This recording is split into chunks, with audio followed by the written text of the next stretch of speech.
PTV, Telebisyon ng Bayan.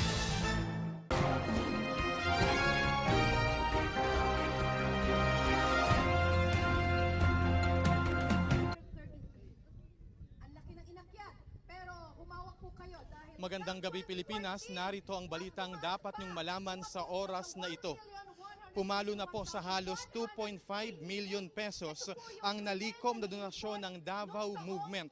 Ito yung organizer na nagpapatuloy na pagtitipon-tipon ng mga taga-suporta ni Pangulong Rodrigo Duterte. Dito pa rin yan sa Quirino Grandstand para sa kanilang event na may titulong Palit Bise, Suporta sa Presidente. Ito ang kinumpirma mismo ng isa sa mga organizer na si Jimmy Bondoc na sinusugan naman ng kapwa niya organizer na si Angel de Mesa. Ayon kay Bondoc at de Mesa, ito ang kauna-unahang pagkasama-sama ng mga Duterte supporters na ang pondo ay galing mismo sa donasyon o kawang gawa ng mga Pilipino saan man sa mundo. Sinabi ito ni Bondoc matapos aniyang may ilang kritiko ang mambintang na mula umano sa Kaba ng Bayan o sa buwis ang ginamit na pondo para sa nagpapatuloy na event na ito.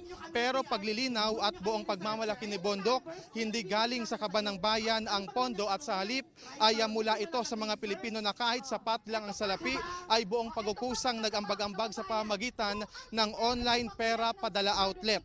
Giit pa ng mga organizer, hanggang ngayon kasi ay hindi naniniwala ang mga ani ay kalaban ng pagbabago na maraming Pinoy, partikular ang mga OFWs ang nagmamahal at sumusuporta sa Pangulo at handang magbigay ng donasyon at oras para maprotektahan ang presidente na nagpapatupad aniya ng tunay na reforma sa bansa. Tahasang sinabi ng pamunuan ng Davao Movement na mga anilay dilawan ang mga nasa likod ng maruming pag-iisip laban sa administrasyong Duterte. Samantala, dahil ilang sandali na lamang ay magtatapos na ang pagtitipon-tipon na ito, ay ngayon pa lamang ay muling ipinamamalas ng mga Pilipinong naririto ang pagkakaisa sa pamagitan ng pagpupulot ng mga basurang nagkalat.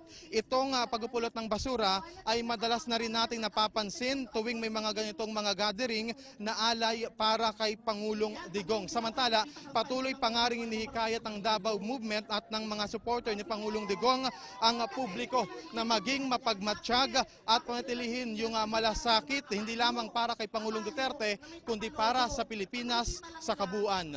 At yan po yung kabuang coverage ng PTV News kaugnay netong nagpapatuloy na pagtitipon-tipon ng mga taga-suporta ni Pangulong Duterte. Maraming salamat po sa inyong pagtutok at pagtitiwala. Sa ngalan po ng news team para sa PTV News, Alan Francisco.